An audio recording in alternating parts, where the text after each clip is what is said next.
The wrought iron gates of the Connecticut estate loomed like the entrance to a fortress. Harper stood in the freezing rain, her thin denim jacket soaked through to the bone.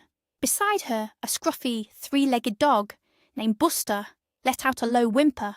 Harper clutched a crumpled, tear-stained envelope in her trembling fingers. It was a letter from a dead woman, a woman who had confessed to destroying this very family. Harper had just spent 3 years in a maximum security prison in Florida. She had lost everyone she ever loved. She had nothing left to her name but this dog, this letter, and a secret gift she despised. She pressed the brass buzzer on the stone pillar. The camera lens zoomed in on her face. A voice crackled through the intercom, demanding her business. Harper took a deep breath, tasting the bitter, metallic chill of the Atlantic air.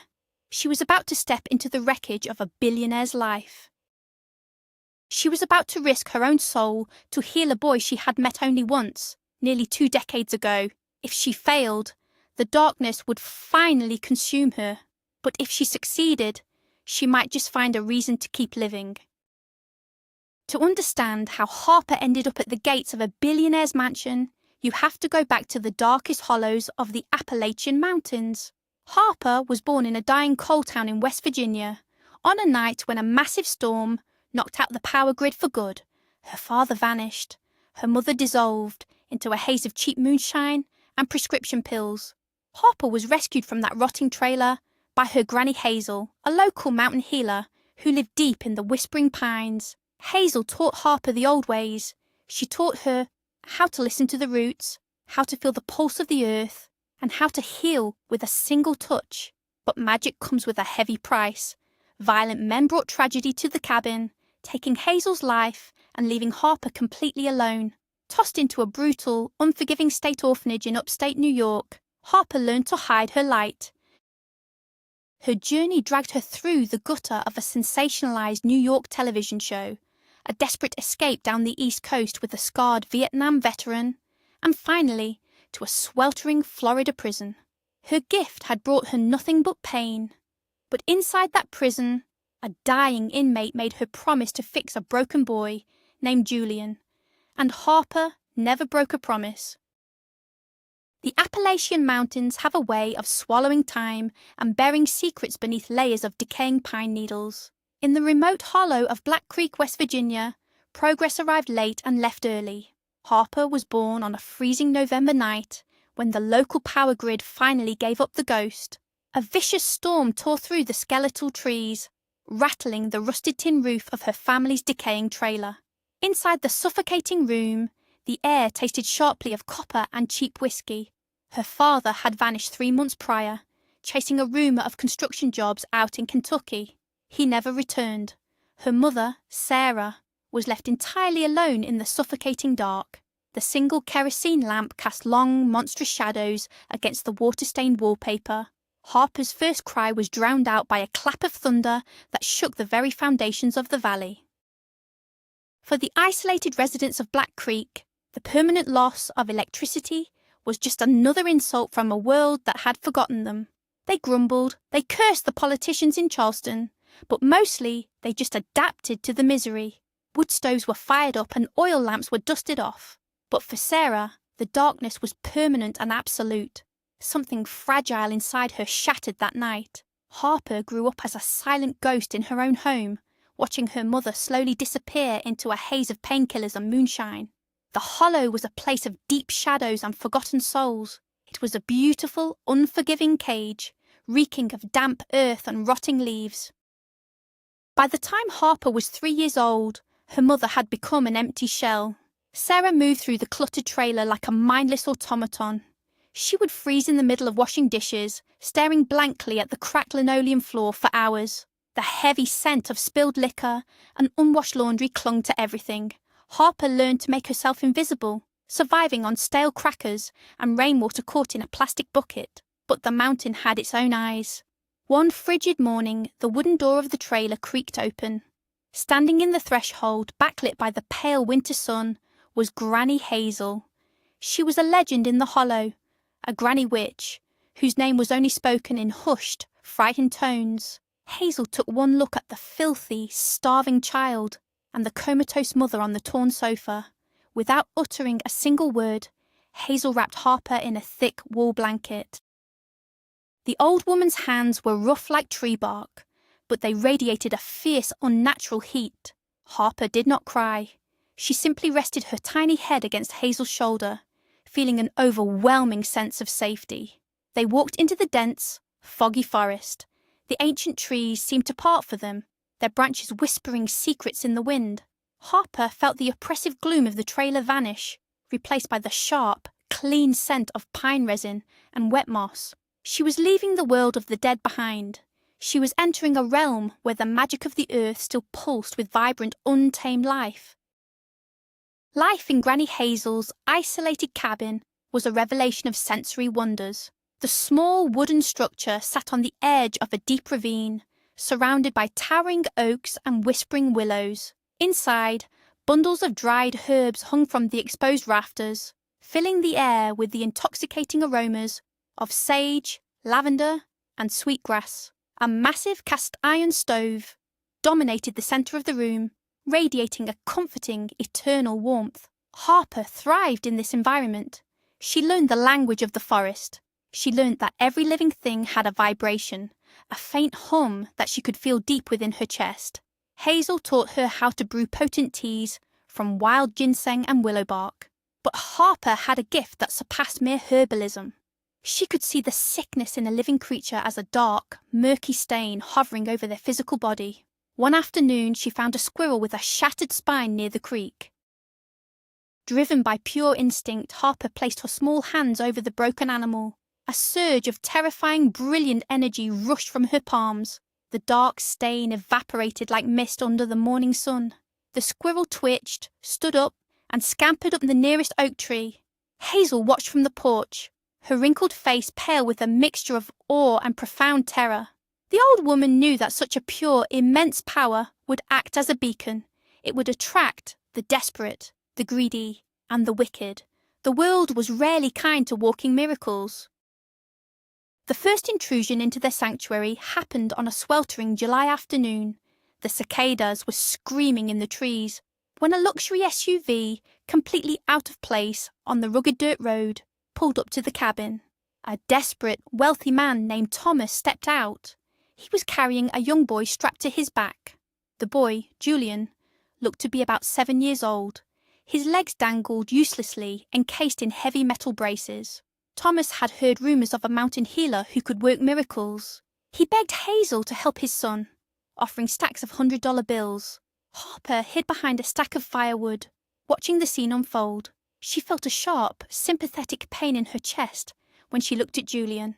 His aura was an agonizing tangle of grey and black threads. When Julian turned his head, his sad, profound eyes met Harper's. In that fleeting second, a silent, unbreakable bond was forged between them. Julian's eyes screamed for help, but he could not articulate his pain. Hazel examined the boy, running her hands over his paralyzed limbs. She sighed heavily, shaking her head. The illness was deeply rooted in his soul, a psychosomatic poison that required a sacrifice Hazel was not willing to make. She refused the money and told Thomas to leave. The wealthy man cursed her, his face twisted in desperate rage. He loaded his son back into the vehicle and drove away in a cloud of blinding dust. Harper cried that night, haunted by the lingering memory of the paralyzed boy's desperate gaze. The peaceful life in the Appalachian woods came to a horrific end when Harper was 9. A group of ruthless methamphetamine cooks had set up a laboratory deep in the hollow. They were violent, paranoid men, heavily armed and devoid of any moral compass. One of their batch explosions started a forest fire that threatened the entire valley. Hazel, furious and protective of her woods, confronted the men at their toxic campsite. Harper watched in absolute terror from the safety of a hollowed-out tree trunk. The confrontation escalated rapidly. The men, high on their own poison, raised their shotguns. Hazel stood her ground, her eyes blazing with an ethereal, blinding light. The air around her shimmered with a raw, terrifying energy. For a moment, the drug dealers hesitated, instinctively terrified of the supernatural display. But human darkness is often stronger than fear. A deafening gunshot shattered the stillness of the forest.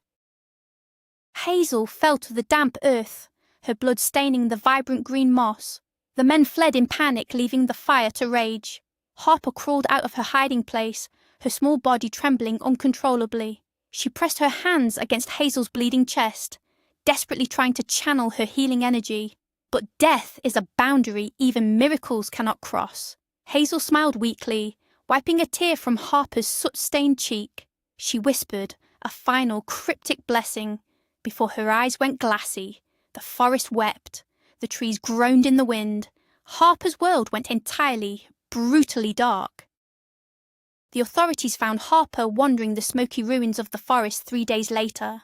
With no living relatives to claim her, she became property of the state. She was shoved into the back of a cold-smelling police cruiser and driven far away from her mountains. Her destination was St. Jude's Home for Children, a grim, imposing brick fortress located in upstate New York. The orphanage was a nightmare of chipped paint, echoing corridors, and the constant smell of boiled cabbage and industrial bleach.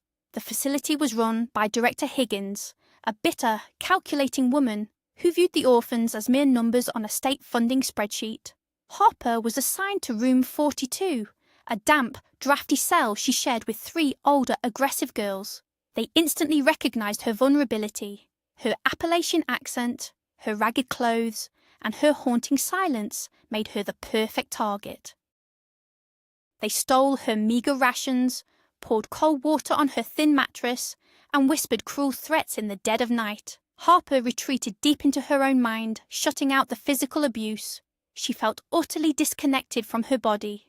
Her soul wandered the empty, freezing halls of St. Jude's like a phantom.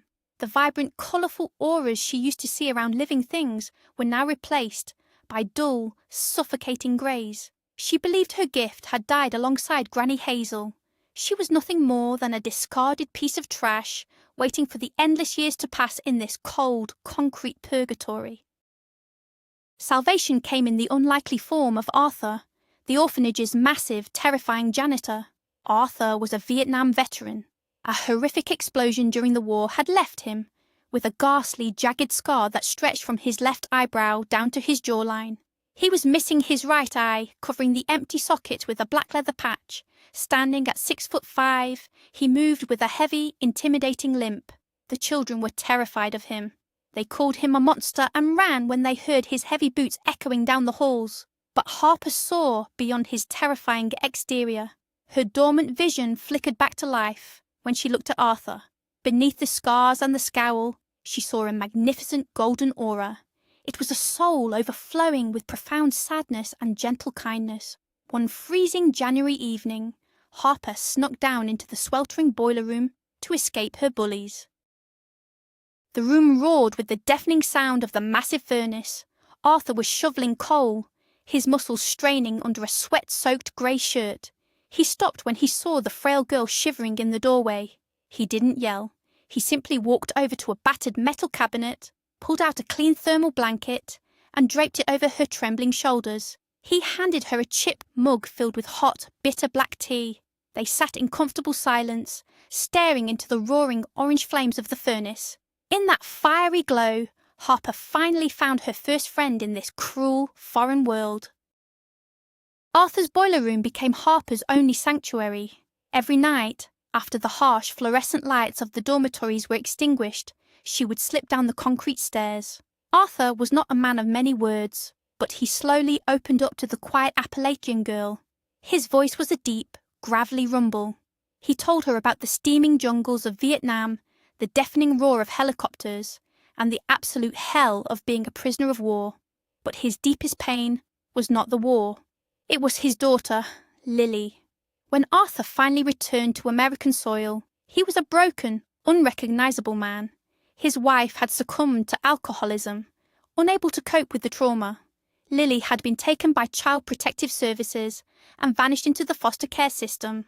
Arthur had spent the last 2 decades wandering in the country, taking menial jobs at orphanages, desperately hoping to find his lost little girl. His heart was a graveyard of broken hopes. Harper listened, her own heart breaking for the gentle giant. One night, a severely injured stray dog dragged itself down the basement stairs, It was a scruffy terrier mix, its hind legs completely crushed by a speeding truck. Arthur prepared to put the poor creature out of its misery to spare it further agonizing pain. But Harper intervened. She dropped to her knees, placing her hands firmly over the dog's shattered spine. Arthur watched in stunned silence as a blinding, ethereal light pulsed from the girl's fingertips. The dog whimpered, stretched its legs, and stood up. Buster the dog was entirely healed. Arthur knew then that Harper was no ordinary child. The miraculous healing of Buster the dog could not remain a secret. The orphanage was a rumour mill, and soon whispers of the Appalachian witch girl reached the ears of the staff. Director Higgins, ever the opportunist, saw a gold mine in Harper. The state funding was drying up, and the facility was facing imminent bankruptcy. Higgins orchestrated a series of tests. She brought in injured birds, stray cats, and even a staff member with severe arthritis. Harper, naive and eager to please, healed them all. Her gift was completely drained by the effort, leaving her physically exhausted, pale, and constantly shivering. But Higgins didn't care. She contacted a ruthless television producer in New York City. The producer hosted a daytime talk show known for exploiting human oddities and emotional trauma for sky-high ratings.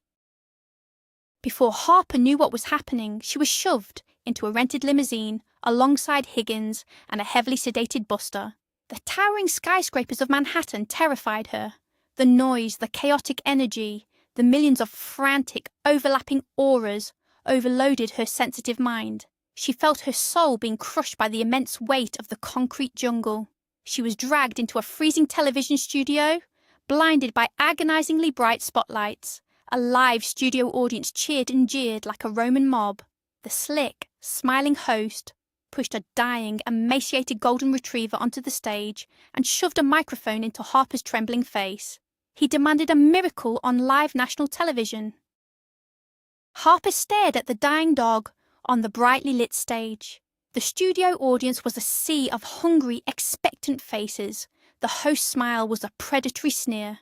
Harper reached deep inside herself, searching for the warm, familiar well of golden energy. But there was nothing. The sheer panic, the artificial environment, and the overwhelming greed radiating from everyone in the room had completely severed her connection to the earth. She touched the dog's matted fur, but her hands were ice cold. She squeezed her eyes shut, crying desperately, begging the universe for a spark of magic. Nothing happened. The dog let out a shallow, rattling breath. The audience began to murmur, then boo. The host's fake smile vanished, replaced by theatrical outrage. He accused Higgins of being a con artist. He called Harper a pathetic, manipulative fraud. The camera zoomed in on Harper's tear-streaked, terrified face, broadcasting her ultimate humiliation to millions of viewers. Higgins grabbed Harper by the arm, her painted fingernails digging brutally into the girl's flesh, and dragged her off the stage. The ride back to upstate New York was a silent, suffocating nightmare. Higgins was furious. The promised financial windfall had evaporated. Upon returning to St. Jude's, Harper was violently thrown into solitary confinement in the damp basement. She was officially an outcast. The children mocked her. The staff punished her with extra chores and reduced rations. She was plunged into a darkness deeper than any she had ever known. The isolation in the basement was slowly driving Harper insane. The damp walls were covered in toxic black mold that seeped into her lungs. She lost track of days and nights. The only thing tethering her to sanity was the sound of Arthur's heavy boots, walking past the heavy steel door. One night the lock clicked. The door swung open, revealing Arthur's massive frame holding a flashlight. Buster was right beside him, wagging his tail frantically. Arthur's one good eye burned with fierce determination. "We are leaving," he rumbled, his voice brokering no argument. "This place is a graveyard. They will kill you here." Harper didn't hesitate. She grabbed her thin jacket and followed the giant janitor out into the freezing midnight rain. They slipped through a hole in the chain-link fence, disappearing into the dense, dark woods bordering the highway. They were fugitives now. A scarred veteran, a broken Appalachian healer, and a three-legged dog. They hitchhiked down the East Coast, riding in the back of smelling pickup trucks and sleeping under highway overpasses. The journey was brutal, but for Harper, it was liberating. The open road, the scent of the ocean breeze, and the ever-changing landscape slowly replenished her depleted soul. Arthur used his meagre veteran's pension to buy them cheap diner food and occasionally rent a motel room so Harper could take a hot shower. During these long, quiet nights, Harper used her growing psychic abilities to search the vast American landscape for Arthur's lost daughter. She cast her mind outward, surfing the chaotic emotional waves of the continent. By late summer, Harper finally located a powerful energetic signature that matched the photograph Arthur carried in his wallet. His daughter Lily was living in Atlanta, Georgia.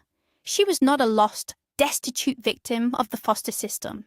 She was a highly successful, aggressively ambitious corporate attorney working in a sleek glass skyscraper. Arthur was overjoyed.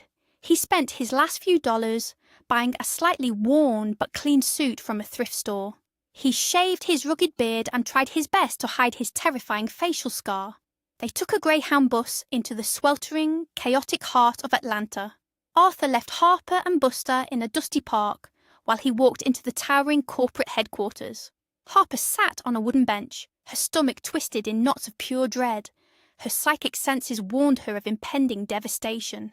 2 hours later, Arthur emerged from the revolving glass doors. He looked as though he had been physically gutted.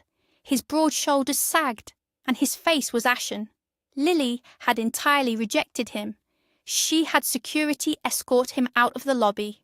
She told him that he was a monster, a violent ghost from a past she had spent millions in therapy trying to forget. She threatened to call the police if he ever came near her again. Arthur didn't cry.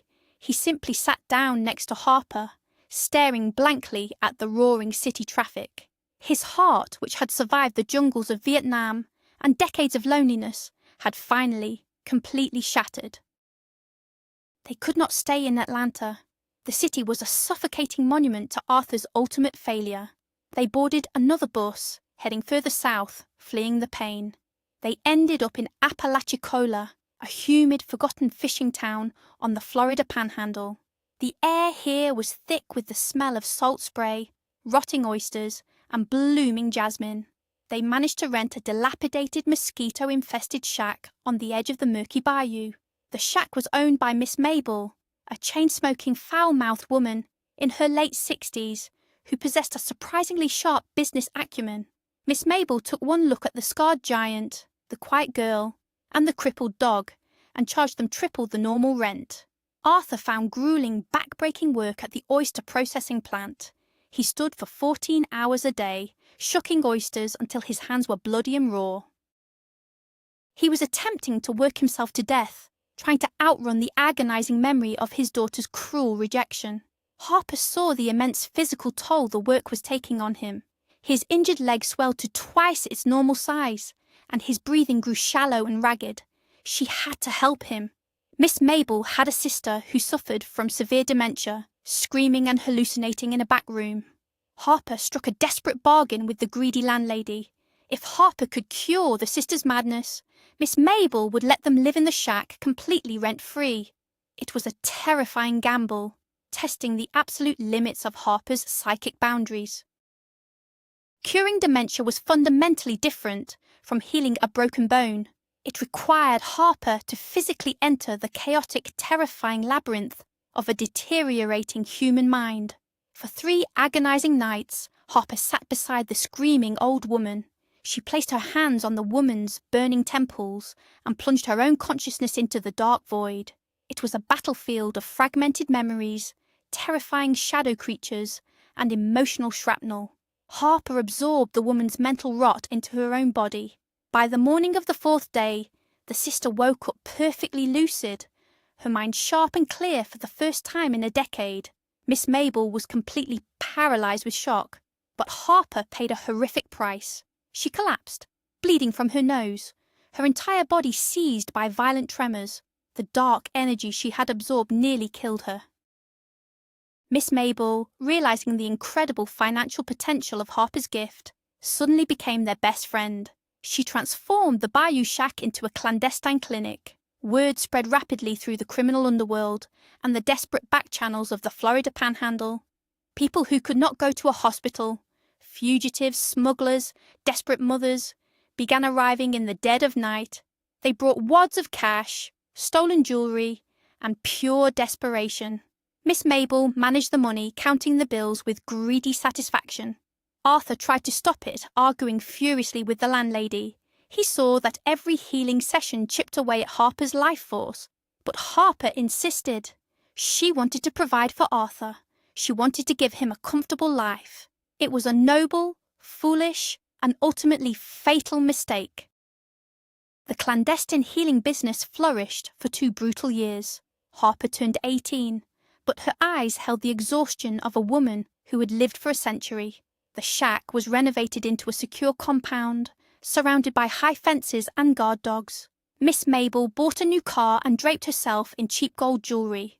Arthur quit the oyster plant, but his heart condition worsened rapidly. Harper was trapped in a gilded cage. She spent her nights draining the sickness from strangers, filtering their cancer, their gunshot wounds, and their addictions through her own fragile nervous system. The heavy Florida humidity felt like a physical weight crushing her chest. She knew a catastrophic breaking point was imminent. Her psychic senses screamed of approaching doom. The air in the bayou felt unnaturally still, charged with a malevolent, static electricity. The reckoning arrived on a suffocating night in late September. Miss Mabel had foolishly rejected a violent, unpredictable cartel enforcer who had demanded Harper heal his rival so he could torture him again. In a fit of psychotic rage, the enforcer returned at 3 a.m. with a gallon of gasoline. He doused the wooden perimeter of the compound and struck a match. The dry timber exploded into a roaring inferno. The flames leaped hundreds of feet into the black sky. Harper woke to the choking smell of thick, toxic smoke and the frantic, terrifying barking of Buster. The fire spread with unnatural, demonic speed. The entire compound was a raging cage of orange and black. Arthur burst into Harper's room, coughing violently. He wrapped her in a wet blanket and physically carried her through a collapsing wall of flame. The searing heat blistered their skin. They tumbled out into the muddy swamp just as the main roof collapsed in a shower of explosive sparks. Harper gasped for the humid air, her lungs burning with toxic agony. Then Arthur realized that Miss Mabel and Buster were still trapped inside the inferno.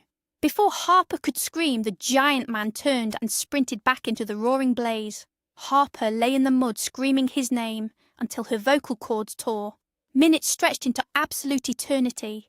Finally, Buster came limping out of the smoke, his fur singed and smoking. But Arthur did not follow. The house structural beams gave way with a deafening, sickening crunch. The entire building folded in on itself. Arthur, the scarred veteran who had survived the worst horrors of warfare, perished in the flames of a Florida bayou to save a greedy old woman and a crippled dog. When the wailing sirens of the fire trucks and police cruisers finally pierced the night, Harper was completely catatonic. She clutched Buster to her chest, her mind entirely shattered. She was arrested on the spot. The police found immense stacks of illegal cash, suspicious medical equipment, and the charred remains of 2 bodies. Harper was blamed for it all. The trial was a swift, brutal formality. Harper was utterly unresponsive. She offered no defense, no explanation, and no tears. Her court-appointed lawyer was a tired, apathetic man who convinced her to take a plea deal.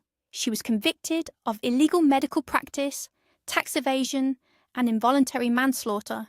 The judge, disgusted by the bizarre nature of the case, sentenced her to 5 years in a maximum security women's correctional facility in Central Florida. The prison was a concrete hellscape of screaming metal doors, suffocating heat, and constant, simmering violence. The fluorescent lights buzzed with a maddening frequency.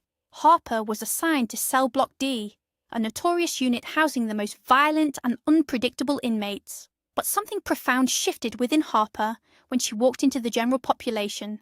The overwhelming grief of losing Arthur had burned away all her fear. She no longer cared about her own survival. The inmates sensed this terrifying void within her. They tried to break her, but their threats bounced off her like pebbles against a steel vault. Furthermore, her healing gift had fundamentally mutated. Stripped of all earthly attachments, her power had become raw, absolute, and effortless.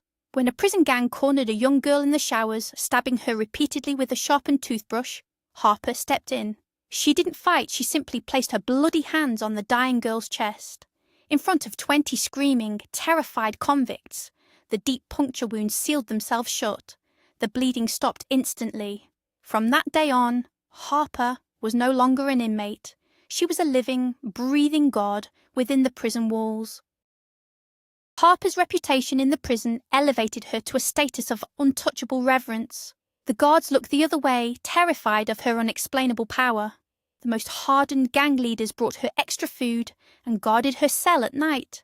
The prison warden, suffering from severe chronic migraines, secretly brought Harper to his office for private healing sessions. In exchange, Harper was given unfettered access to the prison infirmary and a constant supply of books. It was in the sterile, heavily guarded infirmary that Harper met Brenda.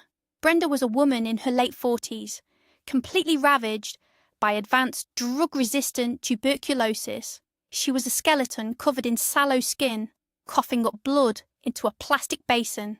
She was serving a 20-year sentence for massive corporate fraud and embezzlement. Unlike the other inmates, Brenda never asked Harper for a healing miracle. She simply watched the young Appalachian woman with dark, sunken, haunted eyes. Harper felt a strange, chilling familiarity when she looked at Brenda's aura. It was a jagged, horrifying mess of guilt, malice, and profound regret.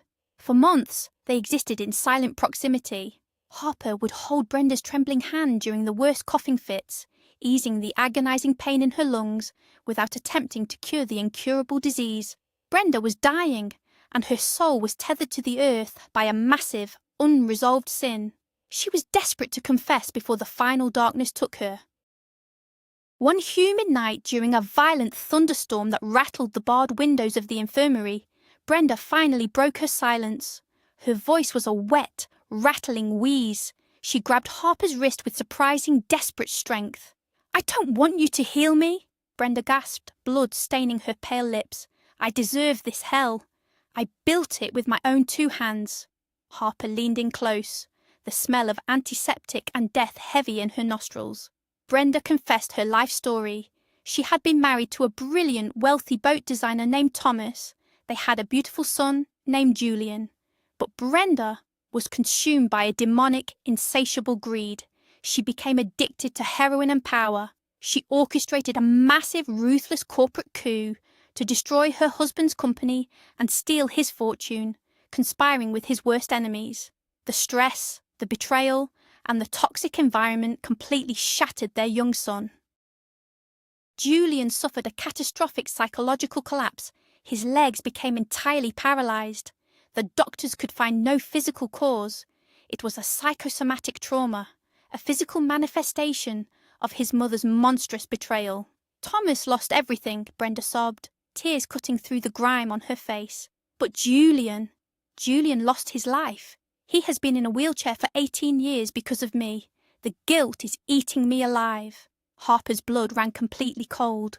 Julian, Thomas, the desperate father, and the paralyzed boy who had come to Granny Hazel's cabin deep in the West Virginia mountains nearly 2 decades ago. The universe had brought this tragic circle to a close. The revelation struck Harper with the force of a physical blow.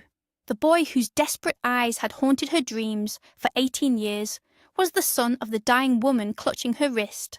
Brenda pushed a sweat-stained, crumpled envelope into Harper's hand. "This is a letter to Thomas. It contains all the hidden offshore accounts, the names of the traitors, everything he needs to rebuild his empire.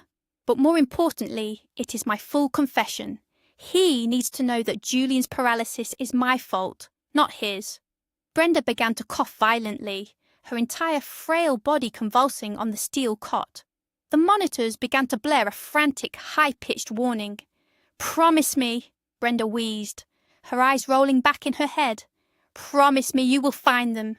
Promise me you will fix my boy. You have the power. I have seen it. Save my Julian." Harper looked at the letter. She felt the crushing weight of destiny settling onto her shoulders. This was her final purpose. Every tragedy, every death, every moment of agonizing pain had led her to this exact intersection of fate. She gripped Brenda's cold, clammy hand tightly. "I promise," Harper whispered fiercely. "I will heal him." A faint, peaceful smile crossed Brenda's bloody lips. The agonizing tension in her aura completely vanished. She exhaled a long, shuddering breath, and the chaotic rhythm of her heart stopped entirely. The machines wailed their steady, flatlining drone. Harper stood up, clutching the letter to her chest. She had a mission, and she only had 1 year left on her sentence to prepare for the ultimate battle. The final year of Harper's sentence passed in a blur of intense, terrifying preparation. She stopped healing the minor ailments of the inmates. She began conserving every ounce of her psychic energy. She spent her nights meditating on the cold concrete floor, plunging her consciousness deep into the earth, drawing power from the tectonic plates, the subterranean rivers, and the ancient buried roots of the Florida swamps. Her cell became a vortex of palpable electric energy. The air cracked and popped around her. The guards refused to walk past her door at night. Finally, the heavy steel gates of the correctional facility groaned open. Harper stepped out into the blinding, humid Florida sunshine. She was 23 years old, possessing the wisdom of an ancient oracle and the raw power of a thunderstorm. The first thing she did was track down Buster. Miss Mabel's nephew had dumped the crippled dog at a kill shelter. Harper shattered the shelter's digital lock system with a surge of electromagnetic energy and walked out with the frantically happy dog. Using the meager funds she had accumulated from the warden, she bought a bus ticket. She was heading to Connecticut. Thomas had managed to salvage a small fraction of his wealth and retreated to a heavily fortified estate in the cold, unforgiving Northeast. The journey took 4 exhausting days. Harper barely slept. The closer she got to Julian, the more she felt the oppressive, suffocating darkness that surrounded him. The psychological block paralyzing his legs had festered for 18 years. It was no longer just a trauma. It had grown into a sentient, malevolent entity. Harper stood before the towering iron gates of the Connecticut estate, the freezing Atlantic rain soaking her denim jacket. Buster whimpered at her side. She pressed the brass intercom button. A gruff voice demanded her business. She held up the crumpled letter to the security camera. "I have a letter from Brenda," Harper said, her voice cutting clearly through the howling wind. "She is dead. She sent me to fix what she broke." There was a long, excruciating silence. Then the heavy iron gate slowly swung open with a metallic groan. A massive, intimidating security guard named Marcus escorted her up the winding driveway to the main house. The mansion was a grand, Gothic structure, but it felt entirely dead. The windows were dark, and the gardens were overgrown with choking weeds. Thomas was waiting for her in a dimly lit, wood-panelled study. The years had not been kind to the billionaire. He looked exhausted, his hair entirely grey, his eyes hollowed out by decades of relentless grief and failure. He snatched the letter from Harper's hands. As he read Brenda's final confession, his hands began to shake violently. A tear escaped his eye, tracing a clean line through the dust on his cheek. He looked up at Harper, his expression a mixture of profound suspicion and desperate hope. "Brenda writes that you are a miracle worker, that you can cure my son. I have spent millions on the greatest doctors on earth. They all failed. Why should I believe a girl fresh out of a Florida penitentiary?" Harper met his gaze without flinching. "Because science cannot cure a wound inflicted on the soul. Take me to Julian." Thomas laid out his strict, unforgiving conditions. He had installed high-definition hidden cameras in Julian's room. Marcus, the security guard, would be watching every single second from a control room. If Harper tried anything suspicious, if she hurt Julian in any way, Marcus had orders to shoot her. Harper simply nodded, entirely unfazed by the threat. Thomas led her down a long, sterile corridor that smelled strongly of medical antiseptic. He opened a heavy oak door. The room inside was equipped like an advanced intensive care unit. In the centre, propped up in a highly mechanized bed, lay Julian.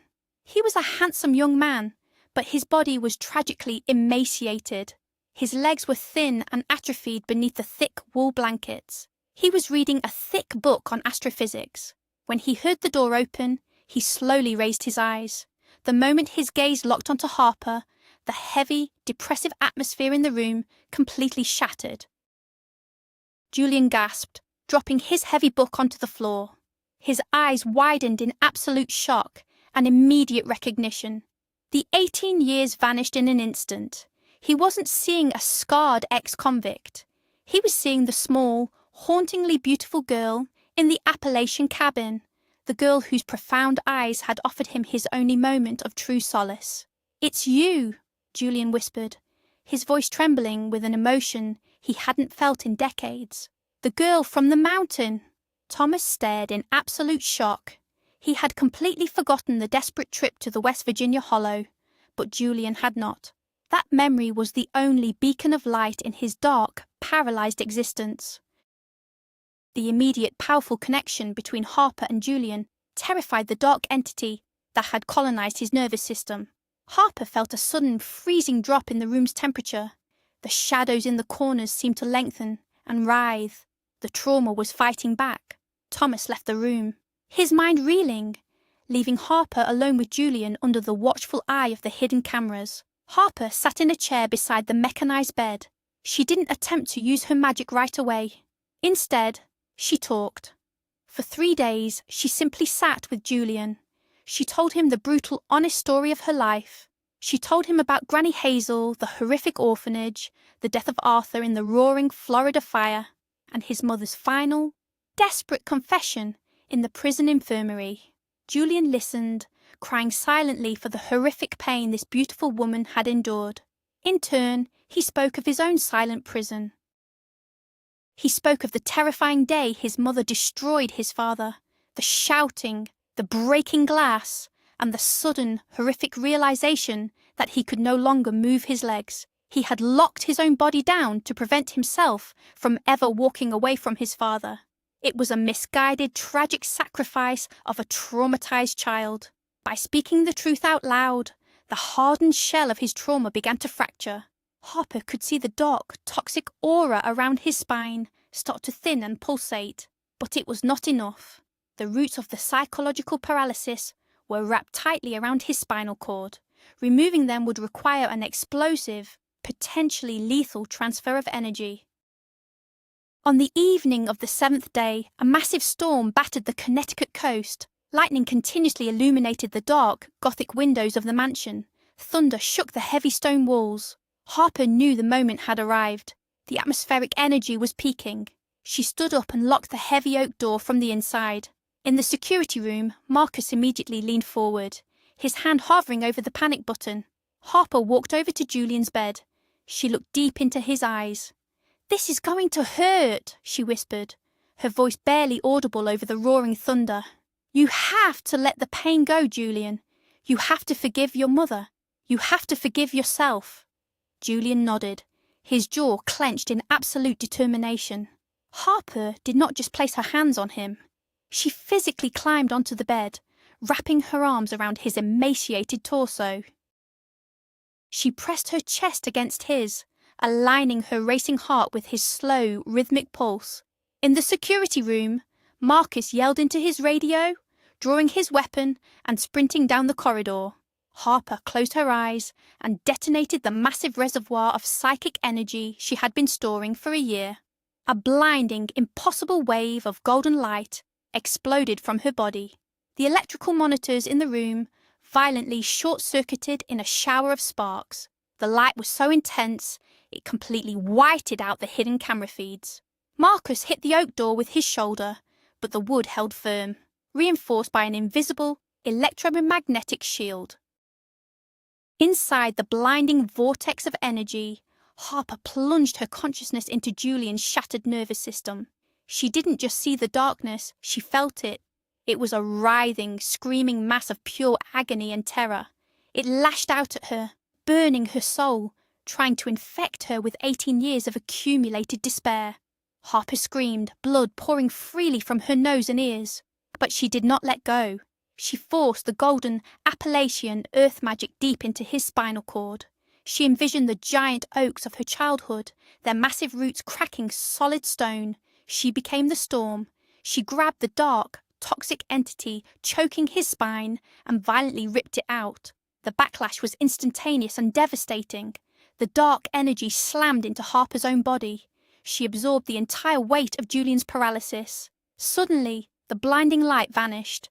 The oppressive electromagnetic shield holding the door shattered. Marcus and Thomas burst into the smoking, ruined room, their weapons drawn. The smell of ozone and burnt copper was overpowering. The medical machinery was completely melted. What they saw paralyzed them both. Harper was lying unconscious on the floor, her skin pale as death, her breathing shallow and ragged, and standing beside the bed trembling violently, holding onto the bed rail with white-knuckled hands, was Julian.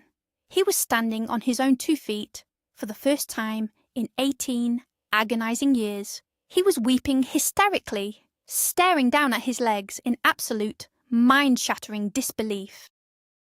The aftermath of the miraculous healing was a chaotic blur of screaming sirens, flashing ambulance lights, and profound, terrified awe. Paramedics rushed the completely unresponsive Harper to the nearest trauma centre. Thomas, weeping uncontrollably, rode in the back of the ambulance holding his standing, breathing son. The doctors at the hospital were entirely baffled. Julian's leg muscles were severely atrophied, but his neural pathways were firing with perfect, unimpeded clarity. He would require months of intense physical therapy, but he was completely, miraculously cured. Harper, however, had slipped into a deep, terrifying coma. The doctors diagnosed it as a catastrophic systemic shock. Her organs were failing. The dark energy she had absorbed from Julian was ravaging her fragile body. Julian refused to leave her side. He sat in a wheelchair beside her hospital bed, day and night, holding her cold, limp hand. He talked to her, reading the astrophysics books aloud, begging her to come back from the dark. Thomas used his newly reclaimed fortune, recovered using Brenda's final confession letter, to hire the best neurologists on the planet. But no modern medicine could touch a psychic wound. Harper was wandering in a dark, terrifying void. She was lost in the exact same blackness her mother had succumbed to decades ago in that West Virginia trailer. The magic that had defined her entire existence had been completely burned out. She was entirely empty. For 3 agonizing weeks, Harper hovered on the razor's edge of death. In her comatose state, she found herself walking through a dense, burning forest. The trees were charred and screaming. The ground was covered in toxic black ash. She was looking for Granny Hazel, looking for Arthur, looking for any guiding light. But there was only suffocating smoke. She was ready to lay down in the ash and let the fire consume her. Her purpose was fulfilled. She had kept her promise to Brenda.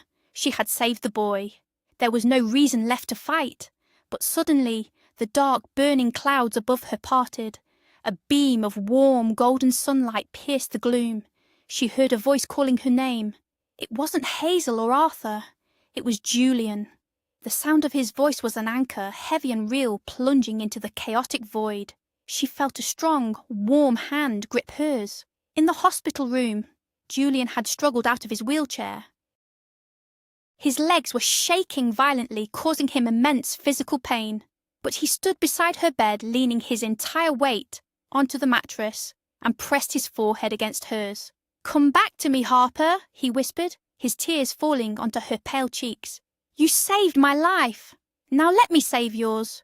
You are not alone anymore." The sheer, desperate power of his human love acted as a defibrillator to her soul. Harper took a massive, shuddering breath. Her eyes flew open, locking onto Julian's. The dark forest in her mind vanished, replaced by the sterile, blinding light of the hospital room.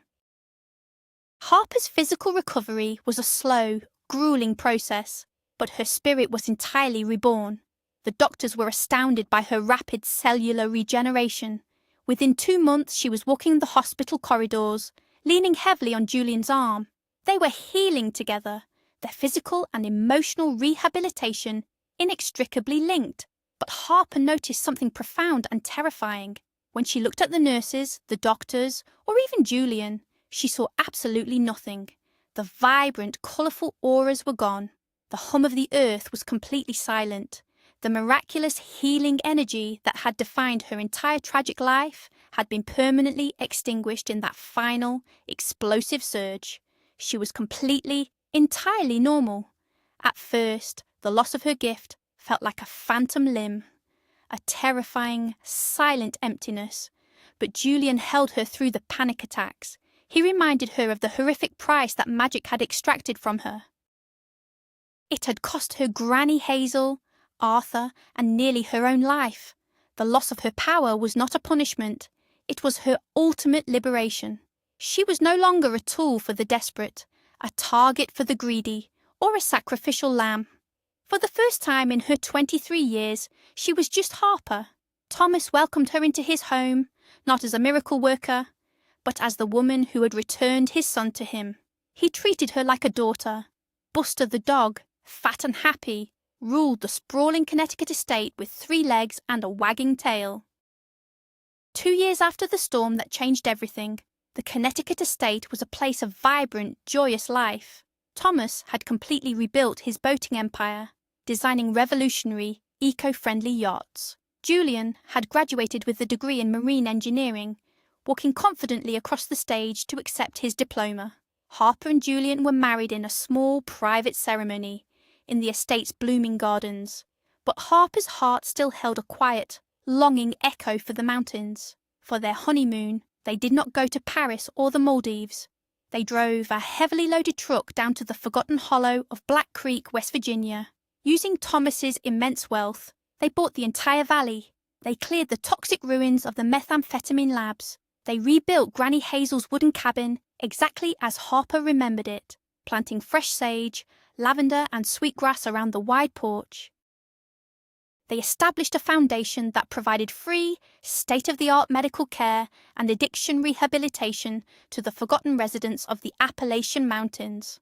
Harper could no longer heal people with a magical touch, but she healed the entire valley with compassion, resources, and unyielding love. Sitting on the porch of the rebuilt cabin, watching Julian throw a stick for a greying Buster, Harper took a deep breath of the sharp, pine-scented air. The magic of the earth was still there. She couldn't see it anymore, but she could finally truly live in it. Harper's journey from the dark, forgotten hollows of Appalachia to the heights of unimaginable sacrifice proves that the greatest miracles aren't born from magic, but from the unyielding power of love and forgiveness.